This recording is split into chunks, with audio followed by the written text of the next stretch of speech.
Okay, this is Chris Jarvis doing an interview with Bill Welzenbach. Bill, why don't we start with you just saying your name, spelling it, and your age. My name is William or Bill Welzenbach. It's Welzenbach. Okay. And I'm 86 years old. Okay. How about let's start with where you were born and your early upbringing. I was born in a little town in northwest Montana called Wolf Point. It was on the Assiniboine Sioux Reservation. I'm not Indian, but other people, white people, could live there too. And on a little farm and dairy farm that my mother was working at. And my dad was working for the WPA, building a Fort Peck Dam up in a little bit west of where we lived at Wolf Point. A big dam on the Missouri River. It's still quite a project. And it was 1933, midst of the Depression. And what did your dad and mom do again?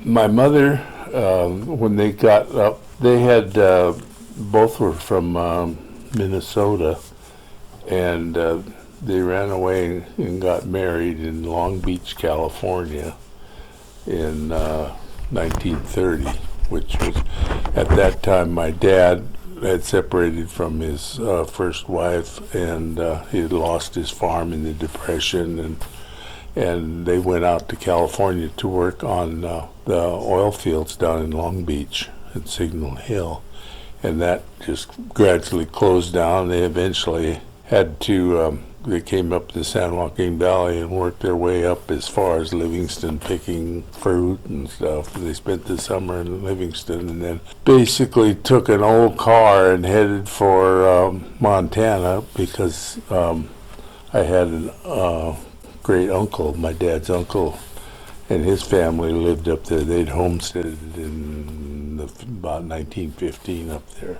And they said that they had told Dad that there was jobs up there because of the building of the dam. So they tried to get out, and the car broke down out in the desert someplace, and they ended up on a freight train all the way to Wolf Point. Wow. Tough.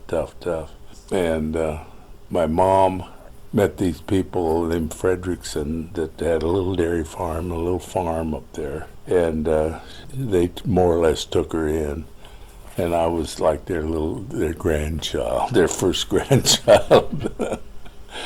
And I spent every summer out there until I was, I think, about 12 or 13, because I had my own horse, and I'd get away from Mama and Daddy and 5 other kids. Right. At the time, there was 4 other kids.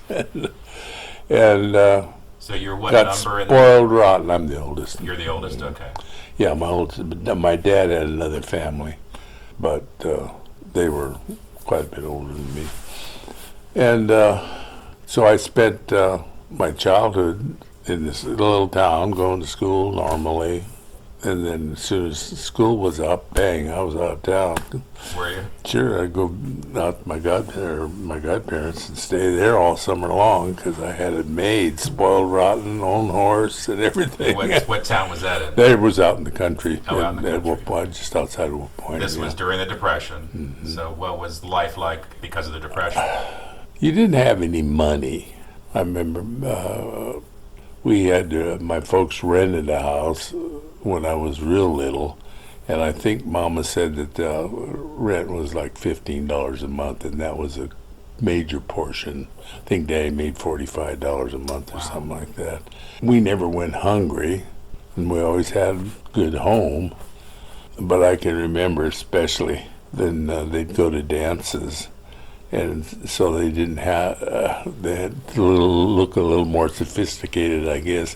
Instead of rolling their cigarettes out of Bull Durham or whatever, they'd split a package of wings, because wings were real long. They could split it in half. That was the days when everybody smoked, of course. Right.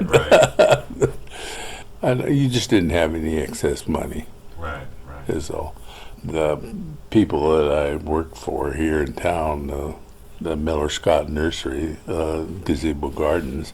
Scott always teased me about when I was a kid. It was during the war, the war started when I was about 8 years old, and you could sell practically anything. You could go pick up bones. We'd take our little wagon and go out in the country and pick up dead cow bones and haul them in because they're using it for phosphorus.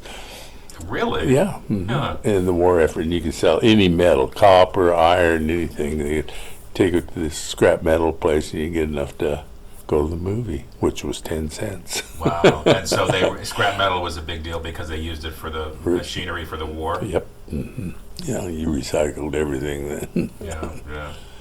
And so you said you rode horses. Was that one of your favorite activities, was horses? yeah. When I was a little kid, yeah. What was school like at that time? Pretty basic. Most of the schools, until you got up a little higher grades, like I went to first and second grade, and with just first and second graders. Third and fourth grade, I went with third and fourth graders in the same room. All in one room? All in one room, yeah. It was real basic. There was no foreign languages taught or anything. It was 3 R's and Basic reading, writing, and arithmetic. Right? and I had good teachers and bad teachers, it's like anybody does, I guess. Right. And I was never a particularly good student. I didn't do math at all. I still don't. And but I did like history and reading, and so I read a lot. I don't know. It was a small school. My class had 20. I think it was 28 kids in it when I graduated. So it was a pretty small school. Graduated from elementary school? High school. Well, high school only had 28 students? Wow. So none of the classes were really big. So you knew everybody. Yeah, you know everybody, yeah. In fact, I don't think, there might have been 2,500 people in Wolf Point when I was a kid. I know we had this old schoolhouse that was getting pretty dilapidated, and the year after I graduated, they opened their new high school that they built, and the gym held 3,000 people, Oh my gosh. and there was 2,500 people in the whole town. But we'd had big basketball. Sure. There was never an empty gym there, I'll tell you. But it was pretty bucolic living. And A little frustrating as I got older and realized that I was gay and had guys I had crushes on that, were straight as sticks. And so when did that happen? When did you first start to think you were gay? probably about sophomore in high school. No, I always knew. You always knew? There was never any question about me chasing girls or anything. Was your family religious or anything? My parents weren't. They made sure that we went to Lutheran church, and they made sure that we went to Sunday school, and in those days too, there was on Wednesday afternoon the schools closed and you went to a church. Oh, on Wednesday afternoons? Yep. So you went Wednesday and Sunday? Yeah. Okay. And I was in the choir, and I never got really very caught up in it all. Lutherans don't, I guess. Well, when did, when you started to, you said a sophomore, you started to think that you were gay, even though you always knew. That's when, obviously, you've gone through puberty, you're going through puberty, and what was that like? What was that first inkling that you thought, this is who I am? And, because at that time, you said you always knew, but as a young child at that time, it must have been, because nobody talked about it. No. As far as I know. The only reason I even knew there were any other gay people in the world was because I worked in a drugstore. I think from the time I was a sophomore through the time I graduated. We always got the Police Gazette, and they always talked about this stuff, nefarious stuff going on in Los Angeles. People getting arrested and everything. So I knew about it, but I didn't really know anybody. A little bit later, I did meet a couple guys in town there that were, but they weren't friends or anything. They were just. This was when you were still in high school? And how did you know they were gay and vice versa? Just by meeting them. You just knew. You just had that instinct. Yeah. The thing you felt more about was shame. I was going to ask you about that. So, if you knew you were gay? I mean, even for You- someone to you- know they were gay at that time, there must have been a huge amount of shame. Yep, there was, and you had to hide. You hid it because at the time in Montana they could throw your ass in jail Right. Because it was technically illegal. in state prison. Yeah, it was illegal. And how did you know about that? Because of the papers you were reading? I don't know how I found out about that. I just knew it. Yeah. Was there ever any discussion between your parents or anybody in the community about gay people? No, No. So it wasn't anything you could hear about or no, yeah, nothing. nothing. But you knew from an early age, and then you met these two guys when you were in high school, sophomore year, and you just kind of had instinct, and Yeah. think they did too. Yeah, and they did too. Yeah, Did you become friends, or not really. so? What about first sexual experience? Was that Back alley type of thing. okay when you were in high school, or Hmm. yeah. Yeah, Did No. that do damage to you emotionally because you were? I don't think so. Other than the fact that you just had to hide everything. No, it didn't do any damage to me. I don't think. The shame. The one thing it did make me want to do is get the hell out of there. Yeah. So talk about that. What And- happened and- after high school? Well, there weren't a lot of really good jobs there. I had worked in a drugstore the whole time, so you could make enough money so you go to the movies and have some beer now and then, but you didn't make any money out of it. And I took about that time they had discovered oil up in northwest Montana or northeast Montana, and I went to work on what the seismograph crew, which looks for oil. They would basically you drill a hole 200 foot in the ground, dump it full of dynamite, and blow it up, and they take a reading on it so they can find the domes where the oil is. And I worked in that and got transferred around a lot. I ended up in Four Corners area looking for oil and uranium. We took samples for uranium and stuff too. And I had a half sister at the time that lived out in Bakersfield, and I was in Farmington, New Mexico. And we worked 10 on and 4 off. We're in a camp probably 60, 70 miles straight north of Shiprock, Arizona, and just below Blanding, Utah. And there was a dirt road then. It was all Navajo reservation. And I had a younger sister that had went out to visit the sister in Bakersfield. And I thought, well, I've got 4 days off, I'll go. So I packed up some stuff and hopped the Greyhound bus and ended up in Bakersfield and never left. So you've been in California since? Yep, I've been in California ever since, and that would have been in about 1955, probably. So before that, when you were traveling around doing these jobs with the oil business and stuff, you were just traveling. Where did you live? Some places in Wyoming, we lived on a camp way out in the middle of nowhere in northeast Wyoming. In another place, we'd gone down to Medill, Oklahoma, and me and a couple of friends that had come down rented an apartment in a house in this little town, lived there. For a while, I was in Red Lodge, Montana, and I lived in a motel, and you just wherever. And what about your relationship with your parents? Were you still in contact with them? Oh yeah, I was always in contact with my parents. So you always had a good relationship with them? Very good, Okay. yeah. All right, so you landed in Bakersfield, and then what happened? I got a job. My sister worked for Canada Dry, and I got a job at Canada Dry delivering soda pop around the countryside. I didn't think I'd never been in a big town like Bakersfield. The big city. I didn't know whether I'd ever find my way around there, but I got along fine. That was your first experience with Yeah. what somewhat of a metropolitan Yeah, city. it's the area, yeah. And I had no idea, where a gay bar was or even what a gay bar was. I would stop on the way home. I'd left my sister's house and moved into a boarding house. And on the way home, I'd stop and have a beer at this place and got to know people. And somebody mentioned this bar that was gay in Bakersfield. It's scandalous.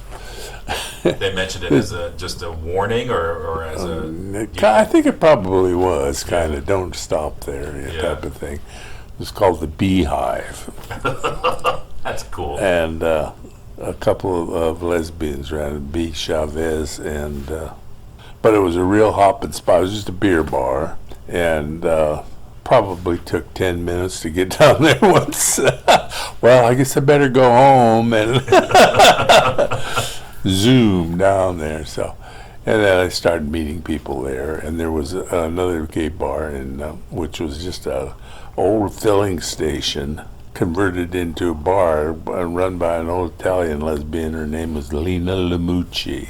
Lena Lamucci, that's a cool name. She was nuttier than hell. But she made a good hamburger. This was my introduction into it. That's where I eventually met Bob there. So what were, because it was illegal still to be gay technically, right? This was the 50s? I'm not sure whether it was. I suppose it probably was in California. So, I knew it was in Montana. Yeah. But So how were the bars like? Were they watched over by the police? Were there raids? Were there things like that going on? there were raids in L.A. that we heard about, but there was never. I don't remember them ever bothering either one of them. There. And so you were meeting men and women at these bars. Yeah. And you realized there's a community out there. Yep. Other people like me, and then what? Whole happened? bunch, yeah. Whole bunch, yeah. I developed. The first dumb thing I did was meet a couple of guys that were together and got in a three-way situation that I hated, never wanted ever happen again, and it didn't. But you hated it because of the guys, or just the situation? Just the situation, yeah. And then I dated a few people around, and I met a couple of lesbians that introduced me to other ones and other decent people, and ended up, I don't know if I got talked into it or what, but anyway, I got married to one of the girls.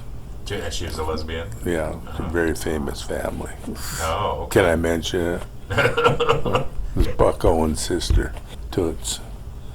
And we had been the best of friends. Well, that lasted about 5 minutes, I think. The marriage? Yeah. And how did that go about? Did you ask her? Did she ask you? I think she asked me. She thought it would be a good idea. We got married. I always thought that a marriage, when you got married, you should have a home and a garden and mow the lawn and do normal stuff. I didn't think about running around the bars or with a bunch of other people or anything. And that wasn't the way it worked. Because she wanted to run around, or you wanted to? She wanted to have another life, and it was difficult for me to correlate. What am I going to say if she's off to a baseball game in Fresno and her folks come up? What the hell are you going to say? So what did you? I'm curious what you thought when you got married. What did you? Were you thinking I'm not going to be gay anymore, or were you thinking this is just what people do? And this was just a way of hiding it. Right. For both of us. For both of you. Yeah. Okay. Yeah, I had no intentions of ever having. Did you know Buck? Yeah. Yeah. Was that before? He was probably He famous was, then, right? no, he didn't have 50 cents to his name. Oh, really? This was what year? Must have been maybe 56 or because he early probably 50s. hit in the 60s or late 60s. Yeah. He had a wife and a couple of kids. One of the boys went on to be quite a famous musician. For a wedding present, they got one pillowcase. One pillowcase? That's all they could afford. Yeah. He made a living. He had health problems, but he made a living playing a backup guitar. He was really good at that. Would go down to L.A. and work in the studios down there, and I'd make a living. His folks were really nice people. They lived in Oildale. His dad worked for Shell Oil, I think. And what was his sister's name that you married? Toots. Dorothy. Mm-hmm. And so how long did you guys move in together? Yeah, we moved in together, and I don't know, not much over 6 months or so, I don't think. And then about that time, she met a girl that she wanted to be with, and Bob showed up on the scene about that time. Okay. So Bob lived in San Bernardino. Bob that I'm talking about, I was married to for 30 years. He died of lung cancer in 1988. How did you meet him? At the Beehive. Okay.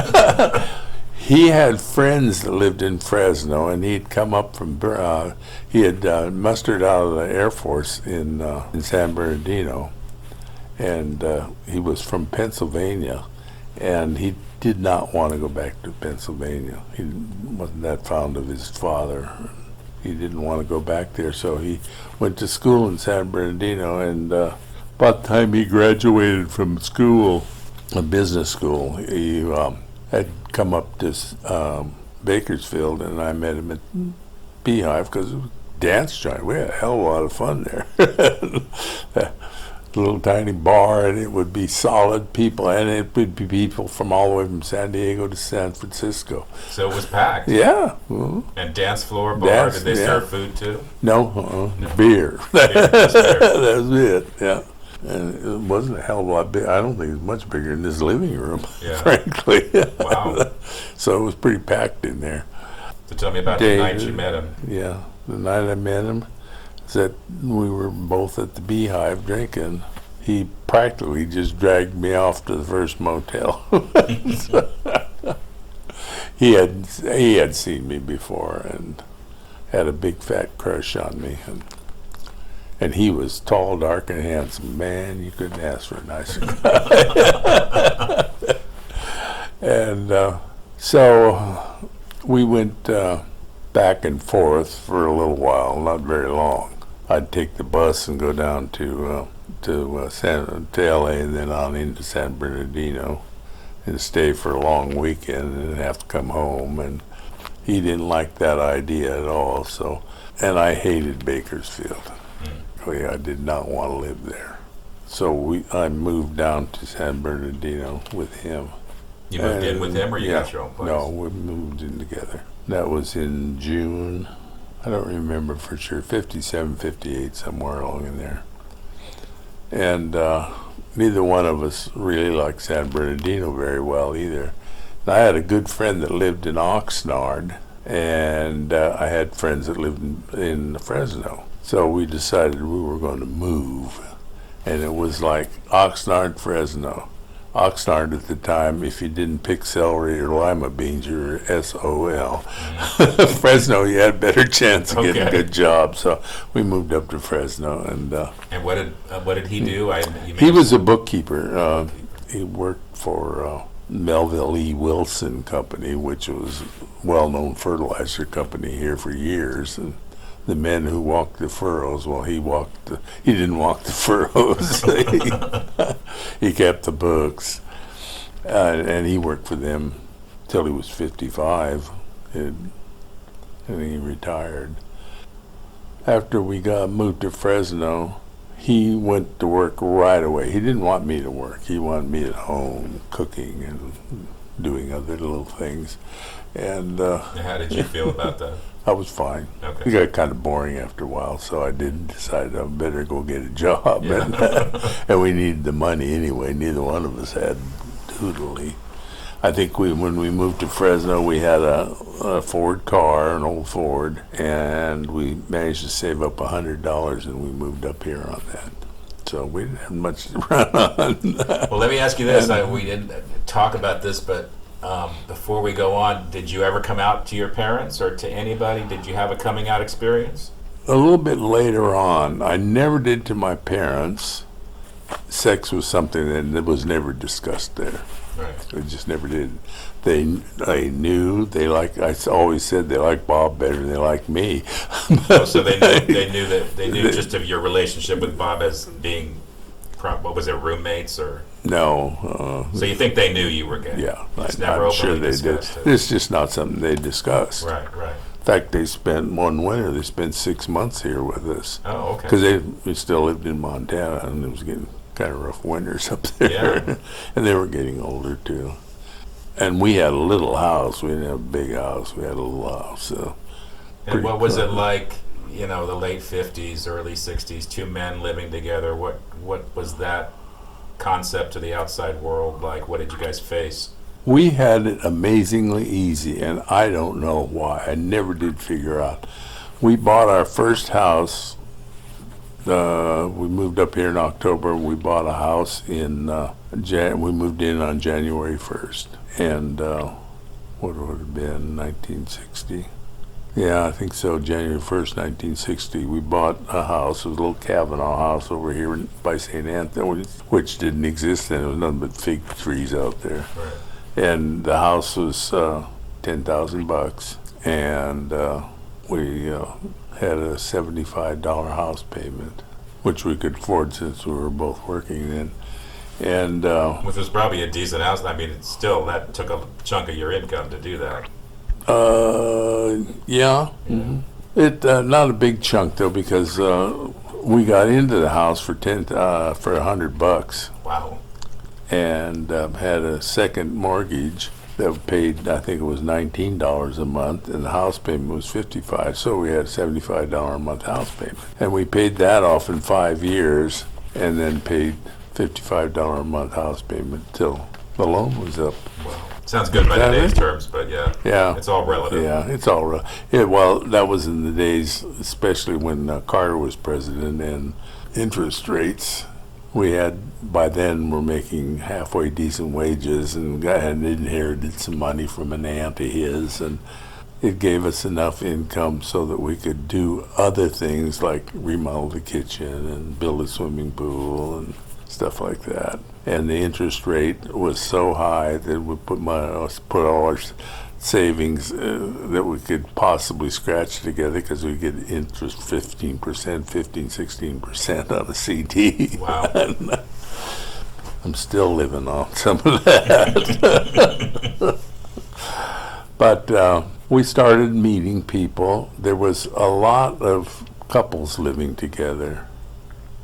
Some of them monogamous and some of them not so monogamous. But they were living together as couples. And in our neighborhood, I think that the few people that had been there, that were there for a long time, thought we were brothers. And I never said, none of their business anyway, so. Just let them think that, Yeah, just let them think it. So we never really had any problem. Oh, and I started, the financing on a house at that time was so easy for us. We got it through Fresno Guarantee, never had any problem at all, where most single men, and two single men living together, did not get a loan. So I was going to ask I don't know who ushered that in down at Fresno Guarantee, but somebody did. So you guys went into together to buy the house? So you were house was meeting both people our at the name. bank together, and there was never... I mean, that sounds odd, but do you think it was because you were two white men, or just because... We didn't look gay. You didn't look gay, okay. So you didn't fit the stereotype that they thought, Yeah, nobody had limp wrists or anything, Right. Or wore too much jewelry. So that's probably why you guys had it fairly easy. You just beat the I stereotype. think so. Because he was, at that time I was 6'1.5" and weighed a little over 200 pounds, and Bob was 6'3" and weighed over 200 too. So we were big guys. Yeah. And they just didn't pin it together. It was fine with us. Save you a lot of problems. Yeah, exactly. But did you see in society in Fresno, did you witness people who were more effeminate that were having a lot of issues? Yeah, you did. Were you worried when you went to the bank that they were going to... Just did. That sounds odd to me because, I mean, I was born in 61, and, I didn't come out till I was 20, and so around 80 I came out. I had those thoughts in my head all the time when I walked into a room or any situation. Oh, they're going to find out I'm gay, even though I wasn't out. And so I would think in the late 50s, 60s it was much worse, but maybe it was just you guys had a kind of charmed I think we experience. did, yeah. Even with our friends, and it carried on into later, we were more like mom and pop. You didn't tell us things that you were doing that were nasty, like going to the steam rooms. We when you came to our house, you had a nice dinner. We talked, played cards, had a good time. They went home. Yeah. So you formed a friendship with gay people in the community. Big circle. Big circle. Your parents, when did they pass? My dad passed, probably 30 years ago. Okay. He was older than my mother by 19 years, and my mom passed about 10 years ago. Okay. They were both, I think Daddy was 84 and Mama was 89. Were they still living back in Montana. Which is where the rest of your family still is? Yeah. And your brothers and sisters, you said you're the oldest. How many are there? There were 6 of us in my family, and then Daddy had had 4 children before that too. Oh, okay. So he had 10 children, but there were 6 of us, and I had 2 brothers that are both gone, and then 3 sisters, and my sisters are all still alive. So are you out to them now? Yeah, we're not a family that never really talks about it, but no, they all know. Yeah. And it's fine. So tell me more about your relationship and what happened. My relationship was more like regular married people. You cook, you go home, you work. I worked at Sears for, I think it was 18 or 19 years, running a garden shop. At where? At Sears? Uh-huh. Oh, I didn't know that. Yeah, worked with your mother-in-law. Worked with who? Oh, Michael? Michael. I worked with Michael's mother. Oh, okay. Yeah, she was working there then. Isabel. Mm-hmm.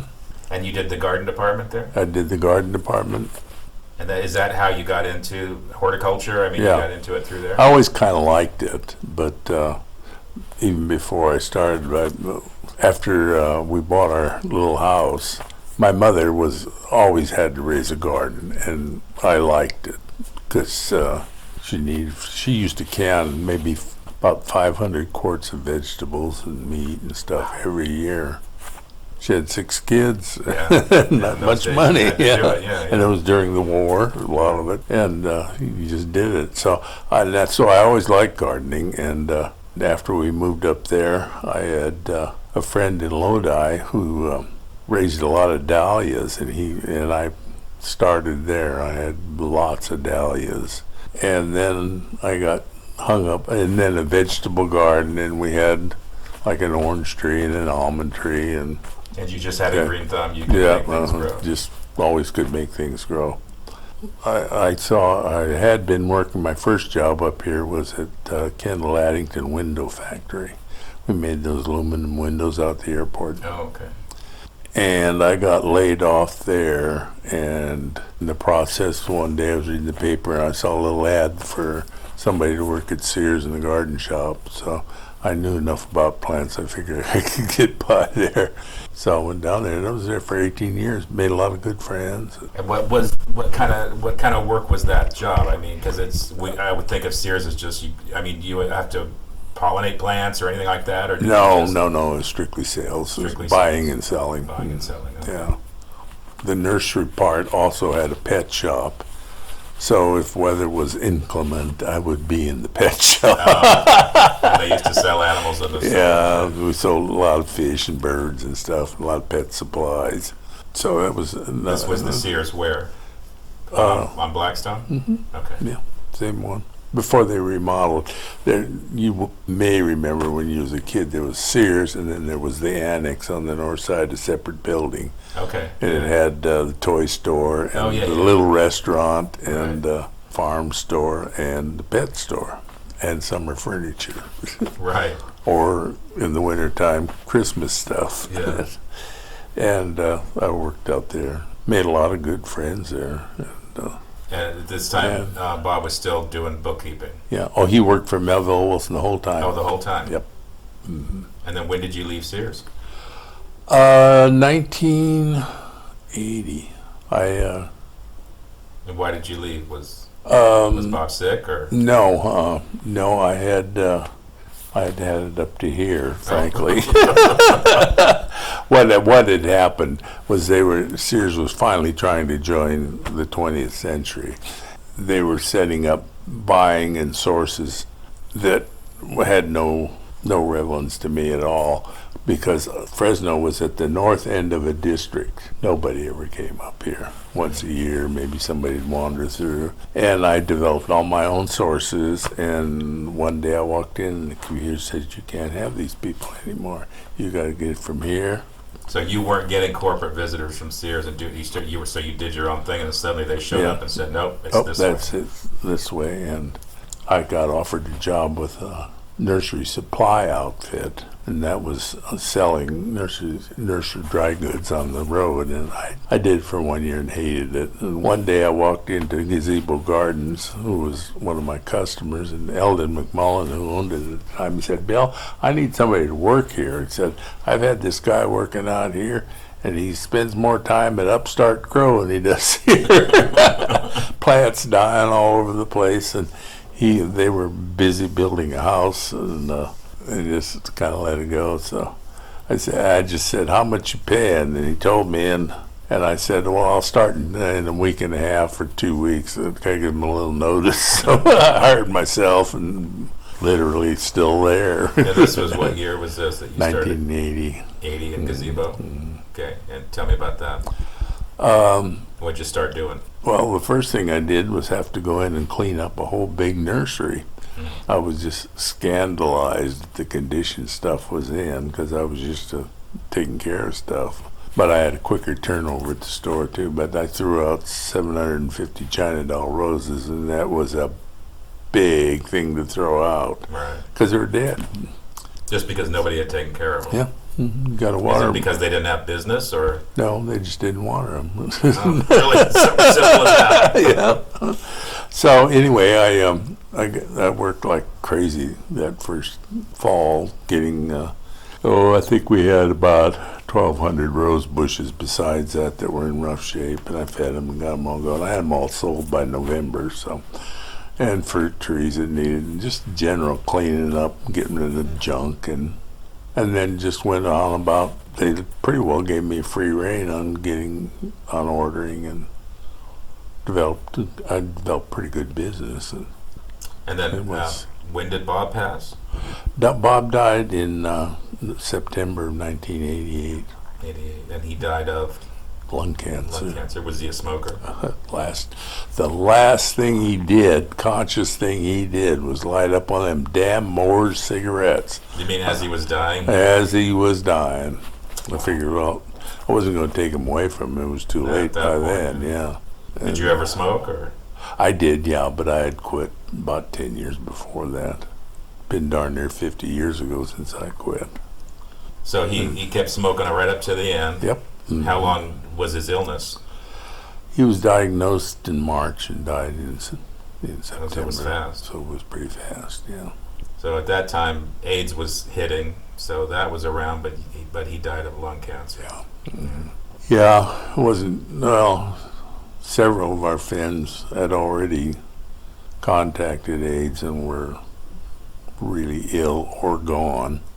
When he first got sick, did you guys think it might be AIDS? No, because we didn't. You don't get it off of toilet seats or something. Right.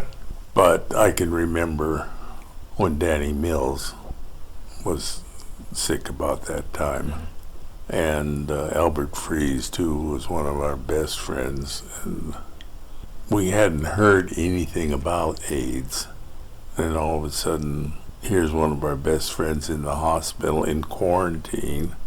You had to put on quarantine clothes to even go in and see him. Yeah, I went through that too. Yeah, we used to laugh at the helper. He said, what the hell are they feeding you? Your pancakes? The only thing that'll slip under the door.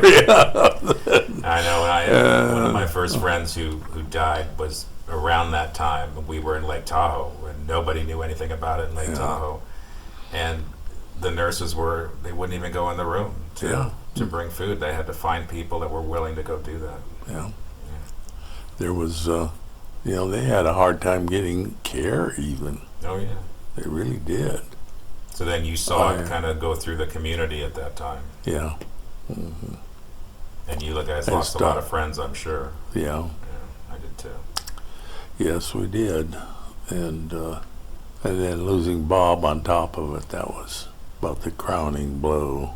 I stayed in my house for about a year, and I couldn't stay there anymore, so I put it up for sale and sold it and moved down on Fulton Street at Doug Seaver's. Wahoo! Party Central. I said, what a different lifestyle that was. Sit out in the back porch and said, I feel like Peggy Cass in Annie Mae. I've lived. Yeah. Oh, God. A lot of fun was had there. Yep. And how did you meet Doug? I had started going out to the bars, and At that time, which bars was it at that time? at that time with the Red Lantern and the Metro. We both really liked the Bob really liked the Metro. We had our 30th anniversary party at the Metro. Oh, that was a great bar. Yeah, nice dinners. And Doug worked there. He bartended. And Doug bartended there. That's where I met him. And at the time, Danny was really getting pretty sick. And so I decided I couldn't live in my house anymore. It was, number one, too much work by one person, and number two, I didn't want to. And so Doug had this apartment that wasn't vacant, but he was wanting to clean it up and remodel it. And I told him, well, that I would like to move down there. And at the time, Danny was so sick he couldn't leave him alone. So I said, I'll take care of Dan. I'm used to taking care of a sick person, so I'll take care of Danny at night. You work. You can take care of him in the daytime. And Danny died before I had a chance. Mm-hmm. But by that time, I'd sold my house and was moving down there, and so I didn't get to play Saint after all. So was you and Doug there? Who else was living there? Because there were how many apartments? 4? No, there was 2 in front. 2 in front. And then and then the one in the garage in back, right. And he didn't remodel that till afterwards. So he lived on one side, I lived on the other. Okay. And eventually, Tiki moved in there. Many a night I'd wake up to either Garth Brooks or Whitney Houston. One or the other. Many a night. Yeah. He finally, I don't know whether Doug threw him out or what, but Missy moved over there. Then that's when I met her. And so we've become like, she's my surrogate daughter. She takes care of me if I need help. To this day, yeah. Till this day, yeah. In fact, we were shopping Saturday, and she plays cards here with me and 2 other guys every Wednesday. Yeah, last night. Yeah. Yeah, I went to school with Missy. Did you? Yeah. So how did your life change when you moved into Doug's? You started going out to the bars more? I started going out more, probably drinking way too much and having way too much fun. It's hard not to. It's hard not to. And you remember our after the gay parade parties. Yeah. Our closest 500 friends would Exactly. show up, and I ain't lying there. Yeah. And I remember one year when Doug said they're not getting in without an invitation. They had and people weren't used to that, and that caused a big stink. And yeah, those were some crazy parties. Yeah, they're not getting in without an invitation. And the night before, he was out passing out invitations right and left. I remember he came up, did they have something in their hand, Chris? I said, I don't know. It's 500 people here. How am I supposed to know if they have an invitation? And then when did you find out Doug was sick? I didn't know for sure, I don't think, until he really got sick. Yeah, because he was kind of secretive about it. Yeah, he was very secretive about it. So he wasn't very honest about it. And then it kind of became obvious. Yeah, then he finally, when he started getting really, really sick, it was really obvious because he was losing his eyesight. He had that macular degeneration thing that happens. He lost a lot of weight. And he lost a lot of weight. And it's just too bad he wouldn't take care of himself because he just didn't. You know, a lot of people at that time, they refused to take care of themselves because, well, it meant AZT usually, which was awful. And it was hard to even admit you had it at that time because nobody wanted to be around you, and it's a totally different time. What year did Doug die? I always have trouble remembering that. I know he died on my birthday. Did he really? Yeah. And I was in Montana, and I was right around my way home, and I'd been in the hospital. I'd gotten an infection in my leg that just really knocked the shit out of me. I had stopped up in, he couldn't live alone anymore. His sister up in Merced had taken him up there, and I stopped to see him, and he was more or less lucid while I was there. But I laughed. Sherry told me, she said, last night I heard some noise over in his bedroom, and I don't know what the hell he was doing. And I got up and went over there, and he was on the phone planning a party. Oh my gosh. He wasn't on the phone. He was just playing, he'd lost his marbles by then. And that's unfortunately one of the side effects, or fortunately. Leave it to Doug, one of the last things to plan a party. Planning a party. And so when did you leave I forget the address over there, but the Fulton? About a month or two before he had to move to Sherry's. And then you came here? No, I didn't. Tom Kalemba had bought a big house over there on Poplar and Alhambra, and it was just perfect. It was just like living in New York or someplace. It was upstairs, which I really like. It had a great big room and a sleeping porch, and a nice-sized bathroom and a big walk-in closet. And I set the big room up as my living room, and then he put new windows in the sleeping porch for a bedroom. And I lived up there for 3 years. 3 years. I really liked it up there. And then did you come over here? And then I came up here, yeah. And you've been here since then? I've been here ever since, yeah. I moved up here in 2000. Did you date after Bob passed? A little bit, but not very much. A couple times. So you guys had a good relationship? Very good. Yeah, very good. We liked doing the same things.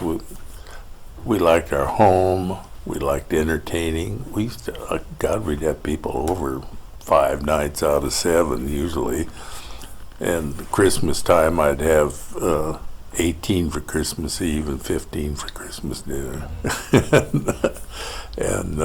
And how was he with his parents? I know you said something His earlier. mother had been dead for a number of years. She died of breast cancer when he was quite young. And his dad wasn't too long after we got together. And I think he had only been back to see him once. And was that the same? They never corresponded or anything. So that was the same as you, it just wasn't talked about, just same as you and your parents? Yeah. I meant to ask you when we were talking earlier, did you ever have to deal with military service at all? I didn't. I was Bob? classified 4F. Bob was in the Air Force. Oh, okay. Yeah. How long was he in the Air Force? 1 term, I think. Okay. He went to Japan, and so he was 4 years, I guess. 4F, remind me what 4F is. I had bad knees. Bad knees or something. Okay. Of course, I managed to work on cement. But you didn't have to serve in the military. Yeah, but I didn't get called into the military. I'm glad I didn't. I don't think I'd have fared well unless I could have got into a situation where I was like working as a cook in the kitchen or something like that. And what did Bob do? Was he a pilot or was he? No, I don't know what the hell he did. Whatever those young servicemen that they had in there, he didn't fly planes, and I don't recall him ever talking about even going up in one. Yeah. So it was probably some kind of office thing. Okay. He never talked about it much. He didn't have any terrible experiences that I know of. But and he never talked about it if he did. And I evidently wasn't curious enough to find out. What about going to bars here? Did you guys ever have an experience, or you have experience with negative experience with? I know we used to sometimes when we go to the Express, they'd throw rocks from the cars, or Yeah, we didn't go to the bars very often. there was an old bar here named Gus and Doris's. That's what I wanted to when we talk to you first about. moved here. Yeah, tell me about that. Gus and Doris's was owned by this old guy. His name was Gus Freeze, real nice old guy.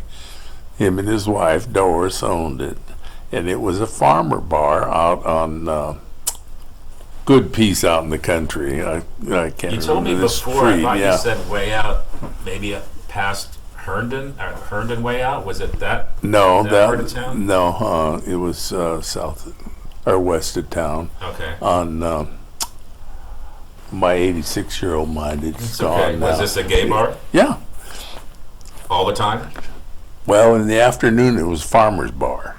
And what does that mean? This is That's where the farmers local went and had a farmers beer before they went home. Okay. All right. And at nighttime, about by usually 9:30, 10 o'clock, it was full of gay people. Really? And it was a small bar. It was kind of in an L shape, and but it would be like solid people all the way around. And what was the And- reason for that? Were Gus and Doris friendly in the community or something, or how did it go from farmers? I don't know how it ever got started, to tell you the truth. But I do know that it never got raided because Gus was a friend of the sheriff. Okay. And, you know, as long as nothing nefarious was going on, it was fine and dandy. And so we never got raided or bothered. Or Was it a dance floor and they had a dance floor that was about as big as this here. Oh, yeah. And it was full of people most of the time. So the draw probably was there were two prostitutes. There were Indian girls that were prostitutes, American Indian girls that were prostitutes, Diane and Betty Bess. Diane was kind of ladylike a little bit. Betty could whip any cop in town. And they all knew it. and they were both just characters behind the bar, and that was a big draw because Gus, by the time all the queers showed up, he was tired, and he was sitting down at the end of the bar, and he had a wig that was always screwed up. And, a wig, like a toupee wig, or yeah. Okay. And it would get, he'd start out the day, but it would get a little, and he'd sit there and sleep. And they were okay with the gay community. Oh yeah, Yeah. yeah. In fact, And were these prostitutes? Were they working the bar, or I mean, like no, they just was working bartending? bartending. Oh, okay. Yeah. No, there was nothing to work out Oh, there. okay. Yeah, I would assume. So, And there was never any problems with people. That's fascinating. no. And so you and Bob used to and go it- there. We'd go there once in a while, and then after we'd leave, a bunch of us would all head down to Chinatown and go to right on the corner of F Street and Fresno, and it was upstairs. And it had really good Chinese food, and we'd go up there, and there was a Japanese lady worked up there. Her name was Daisy. And Daisy, bring us food. And there'd be like 15, 20 of us, and she'd just bring out this feast. And This was late at night. after the bar had closed, yeah. At that time, we did go out some, but mostly we had house parties. Other people do that too. That was Yeah. the thing Yeah. because it was dangerous to go out, or just because there wasn't many options, or No, there wasn't a lot of options, but there was, and I don't really ever feel like I was in danger. Maybe some people did, but I never felt like I was. Probably because it was cheaper. Nobody had any money. And you could throw a hell of a good house party on spaghetti and Long's bourbon. yeah, true. Yeah. So that was probably more like it. But we always did, and it was comedy drag shows we do, and At the house nice parties. dinner party, and just had nice parties, and there were some of them were pretty big, Yeah. 30, 40 people. And I don't know. Did you ever know Ray and Reese? I doubt it. I don't think so. Yeah. They always had big parties. We had big parties. There's a couple girls Candy Hastings and Mary Dunkel. They had a ranch out on Delroy, or out by Delray, and we'd have big parties out there and just got together. It was different. Yeah.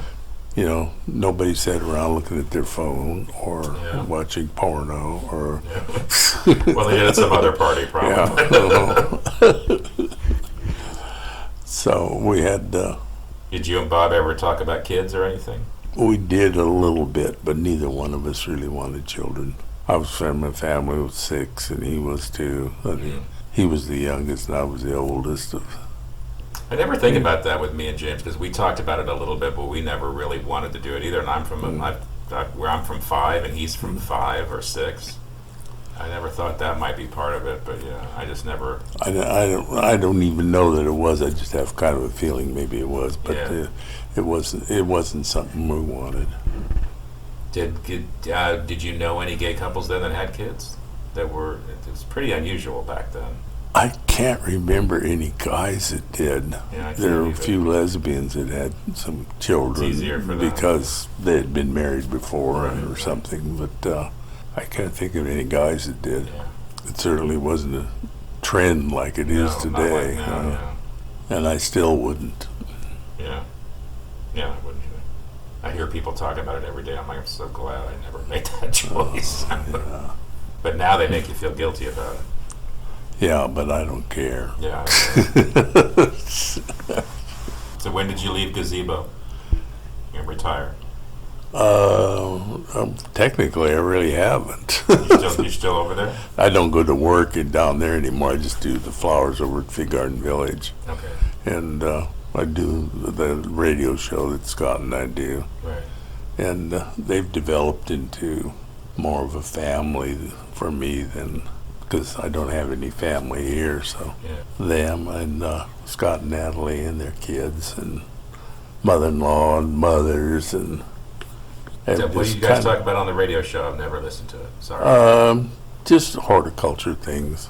How often is that on the air? Every Saturday. Every Saturday. We tape it on Friday morning, and then they play it on Saturday on Kino. Good old Kino. Kino, yeah. I can remember when I first came up to Fresno the first time. I was helping this guy. He had dry cleaners over on Ventura and Cedar area. And we'd be sitting there listening to the radio and be Sam Cooks. We never went out to the bars that much, but we did know about them anyway. When we first came here, our friend Leonard Kerber was telling us about the first gay bar here in town that anybody knew about. It was called the Gay Wacoma. And I've never heard of that one. It was a hotel bar. It was down on Broadway. Wacoma, W-A-C-O-M-A? Or W-I. I don't remember for sure. I remember even seeing it's written down. But he took us down there one time, just for old time's sake, more or less, I guess. Right. And it was kind of a dead hotel bar. Their one thing was they had a girl in a fishbowl. Really? Like underwater or just? Yeah, kind of, yeah. Really? It was, I don't know how, I remember even how they did it, whether it was on a early TV screen or what. And what year was this? 60, 61, somewhere along there. Wow. So that was the first one. Then there was Gus and Doris's. Okay. That we've already talked about. And then there was Fran's. I have heard of And that. Fran had several bars here. She had Fran's Pine Lake Lodge, which was out on Old 99 Ashland area. Right. And it was had been a really kind of fancy motel stopping place on the way between San Francisco and Los Angeles. It was a booming place for quite a while. Her and her lover Gail, I don't remember Gail's last name. They also had a bar just off the Belmont Circle that they leased out or had managers in there. The cutest little lesbian you ever wanted to know, and we all called her Junior. Why'd you call her Junior? That was just her nickname. Oh, okay. She was rather masculine. Oh, okay. And her girlfriend, I think her name was Ollie something. But the girl's name is Marilyn Pendergrass, and she was really cute and butcher in hell. And, and they ran that place, and it was in an old house, and you went around the Belmont Circle, and then there's a street that goes off before you go back under the underpass, and it was down there. It's burnt down now. It's long gone. And what was it called? I think they just called it Fran's. Okay. It was a house somebody was living in, or just No, no? It was just a house that they a used house as a, that they cleared out the living room, made a bar out of it, okay. and it was a lot of fun, a lot of dancing and people there. And then there was also, of course, the Express, which you knew about, and Virgil's Red Lantern, which is still hanging in there, I guess. It's still there. And then there's that other place, it was the Den or something. Den, right.